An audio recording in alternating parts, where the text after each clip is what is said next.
Hello and welcome to Gus McDoll Strategy and Tactics, and thank you to our subscribers. I'm Nick McDoll. Today we're continuing the Allied Grant campaign in Close Combat A Bridge Too Far, a game based on the Battle of Arnhem, Operation Marketgarden. In this series we use the missions in the Allied Grant campaign to illustrate one or more aspects of World War II infantry tactics at the company level and below. Each episode we conduct a basic mission analysis, develop and analyse possible courses of action, then decide and execute the plan in real time, followed by lessons learned. Please remember to like the video and subscribe for more great strategy and tactics content. And if you want to buy me a coffee, the links to PayPal and Patreon are in the description. In this episode, we're in the Nijmegen sector, the Groesbeek Heights area of operations. Our objective is the Groesbeek landing zone.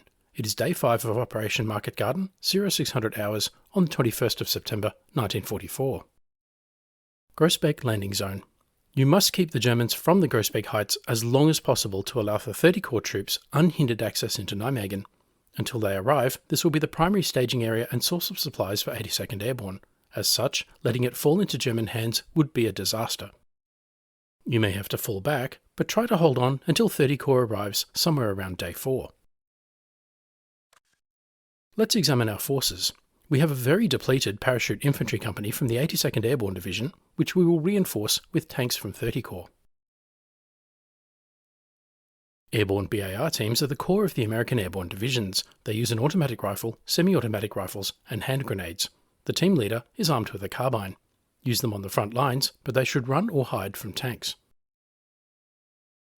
Airborne rifle teams use semi-automatic rifles and hand grenades. The team leader is armed with a carbine. Use them on the front lines and to hold victory locations. They are useless against tanks.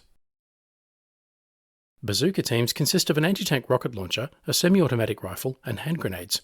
Not as effective as the Panzerschreck, the bazooka still gives you cheap anti-tank capabilities. The bazooka's effective range is 8 to 80 metres. Ad hoc rifle teams are low-quality replacement teams. They use single-shot rifles and hand grenades. The team leader is armed with a submachine gun. Use them to free up higher quality teams for other duties.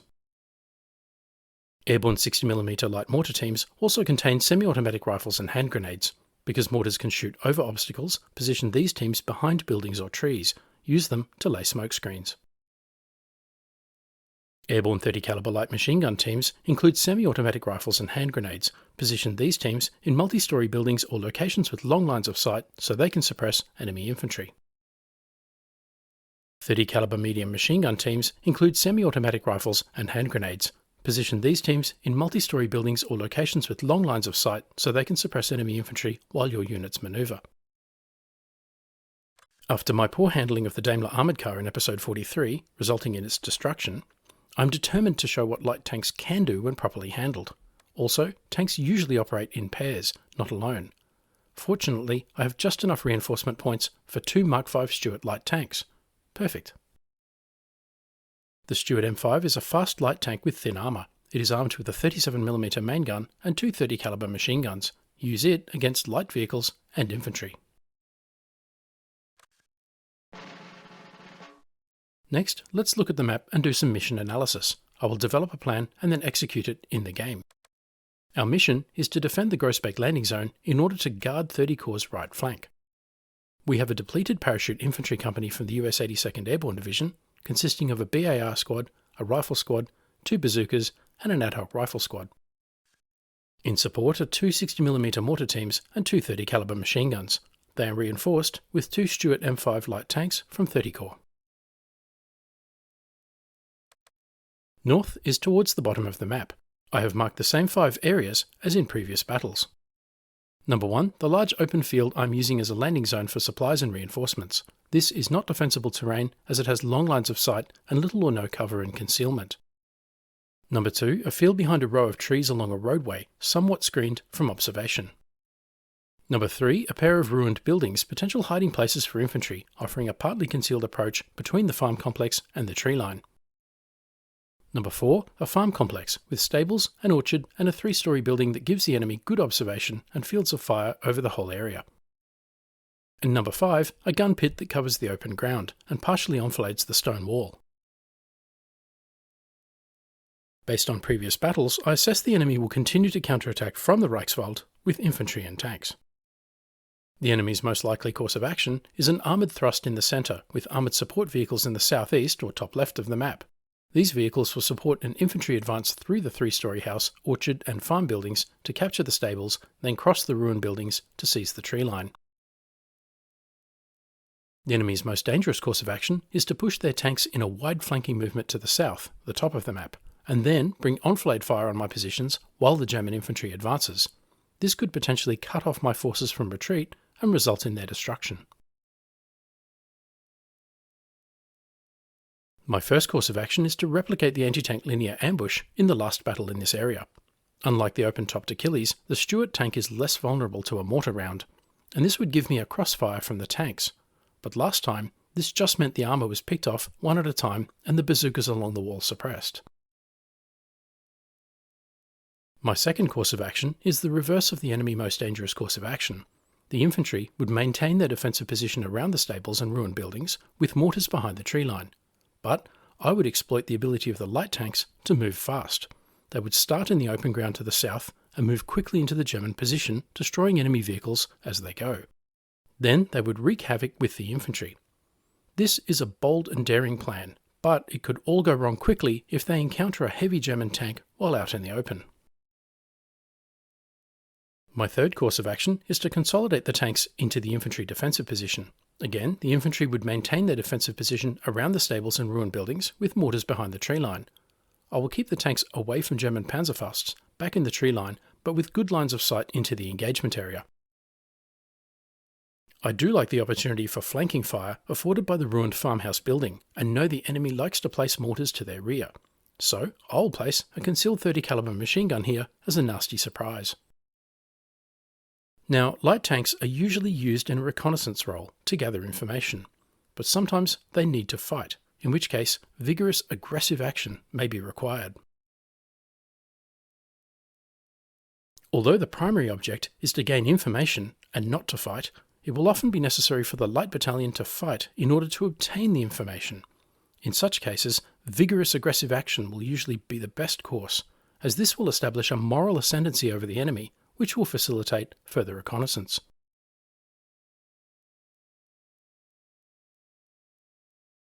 I have now moved my troops into position and will execute the plan in real time. Let me know in the comments below what you think of the various courses of action and if you have identified a viable alternative. And don't forget to like the video and subscribe for more great strategy and tactics content.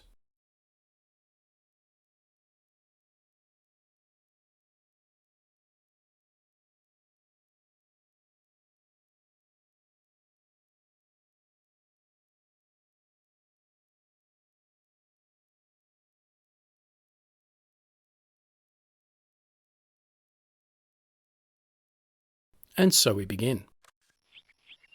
Okay, a Mark IV Panzer right in the engagement area. Both Stuart tanks target the Germans. Time to show what light tanks can do. First rounds miss, first time nerves. Both Stuarts hit the area and damage the Panzer. The Panzer fires and misses. Another direct hit. Another area hit. The rapid rate of fire is telling, 6 outbound for 1 inbound. 2 more misses. An area hit. The Panzer misses again. And another area hit.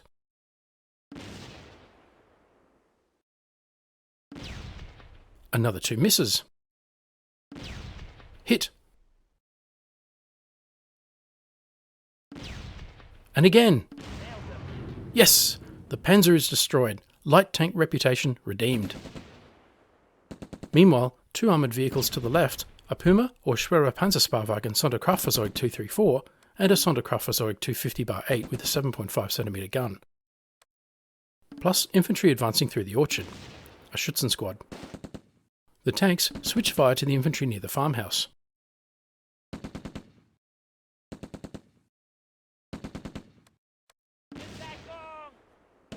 Both mortars open fire missions on the Schützen emerging from the orchard.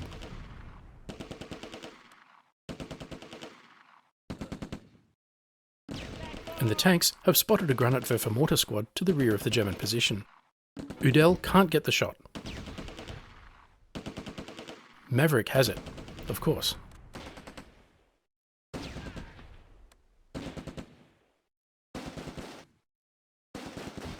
Udell targets the Sonderkraftfahrzeug.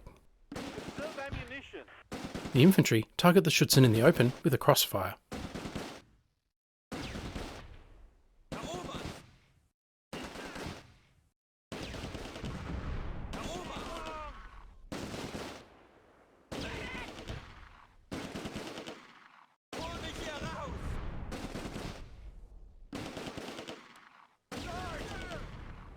The infantry start taking casualties to German direct and indirect fire.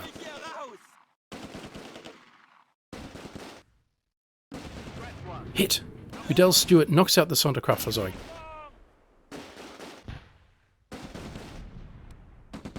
Maverick's Stuart keeps targeting the Granatwerfer squad. Udell now targets the Puma, as does Maverick.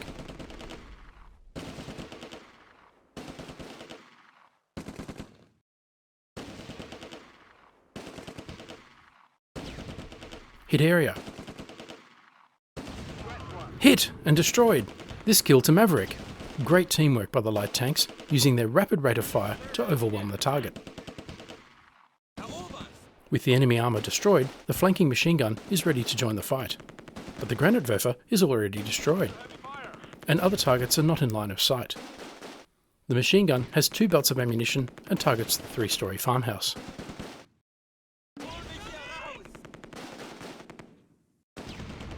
The Sonderkraftfahrzeug cooks off. I've shown off the firepower of the light tank.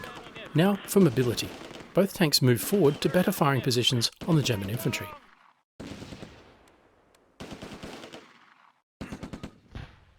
Conserve ammunition. Conserve ammunition.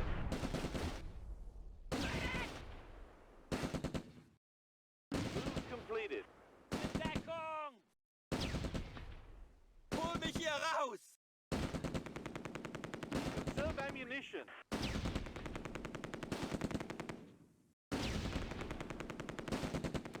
Both tanks are now targeting the Schützen squad in the open.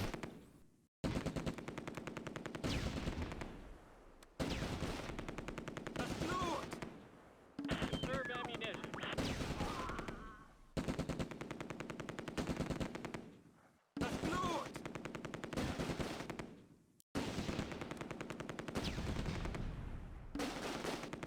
The squad doesn't last long. The airborne 30 cal now detects a second Granatwerfer in the gun pit and targets it. The Puma cooks off.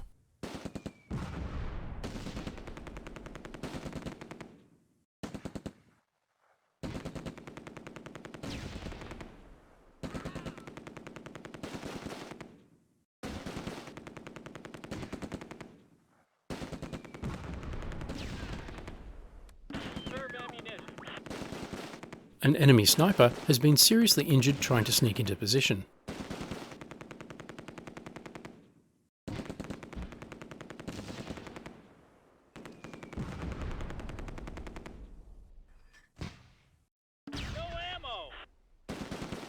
One of the 60mm mortars runs out of ammunition.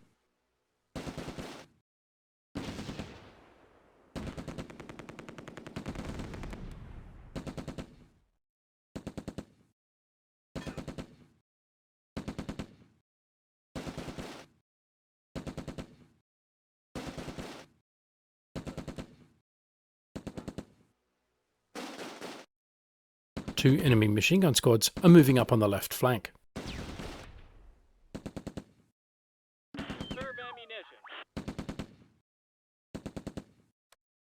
The airborne 30 caliber has almost destroyed the second Granatwerfer squad, but it still fires back.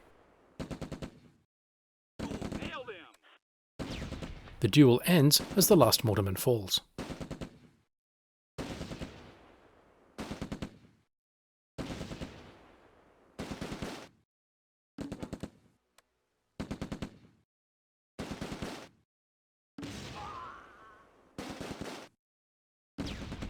Both Stuarts are now pouring machine gun and cannon fire into the farmhouse precinct from behind the infantry frontline positions.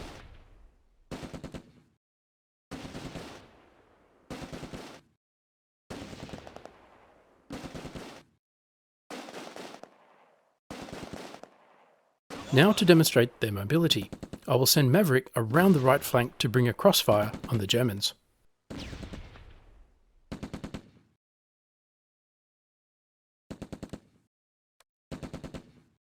Serve ammunition.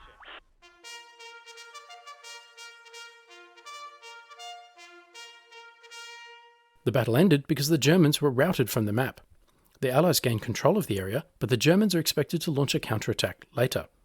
The German forces took excessive losses. I made Allied progress of 60 against expected progress of 35 by the end of the day. Allied losses with 3 KIA. German losses with 36 KIA, 1 MIA, a Mark IV Panzer, a Puma, and a Sonderkraftfahrzeug. 2 Bronze Stars were awarded. We will not encounter the Germans again here today. Let's examine casualties on both sides. First, the British, from 30 Corps. Although it was a team effort, Maverick Stewart was credited with knocking out the Panzer, and the Puma, and 12 enemy soldiers. Troopers Powers and Trooper Hurley are both awarded the Military Cross. Mav, you can be my wingman anytime. Udell, or let's call him Iceman, knocked out the Sonderkraftfahrzeug and 9 enemy soldiers. All guts, but unfortunately no glory and no medals. Next, the Americans from the 82nd Airborne. Comparatively light casualties, 3 seriously injured, none dead. Once again, the machine guns did most of the work. Corporal Acosta from the airborne machine gun had a shell splinter from the German mortar removed from his arm. He will proudly show it to his kids and grandkids in years to come.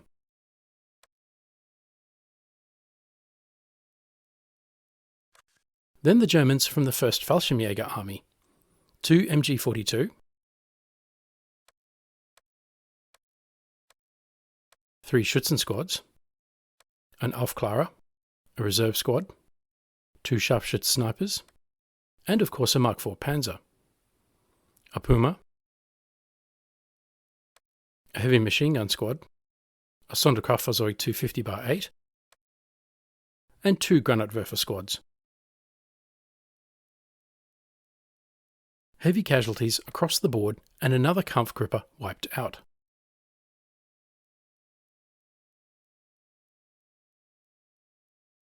So, what did we learn? That is what light tanks can do.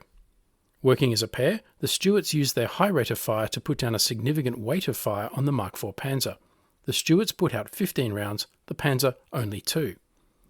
One by one, the Stuarts destroyed the Panzer, the Sonderkraftfahrzeug, the Granatwerfer squad, and the Puma armoured car. Then they got started on the infantry. And I was just about to demonstrate their mobility advantage when the Germans got the message and surrendered. I hope this makes up for my mishandling of the Daimler. Let me know what you think in the comments below. As always, thanks for watching. Don't forget to like, comment, subscribe and donate, and stay tuned for the next episode.